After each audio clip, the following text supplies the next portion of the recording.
summertime sadness. I just want.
Aí galera, ó, o problema é ali, ó.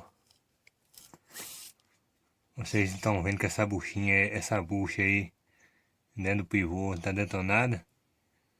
Isso aí que faz esse barulho, é o pivô.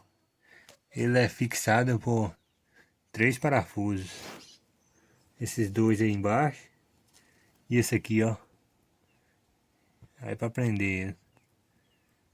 Aí esse barulho aí o problema chama-se pivô. Tem hora que faz também lá em cima, lá no batedor de borracha lá do amortecedor. Mas nesse caso aqui é ele. E da outra roda ali, vocês podem ver que tá perfeito ainda lá, ó. Não sei que deu pra vocês verem, hein? Deu pra ver que a bucha ainda tá boa. Agora aquela ali não. Então é isso aí.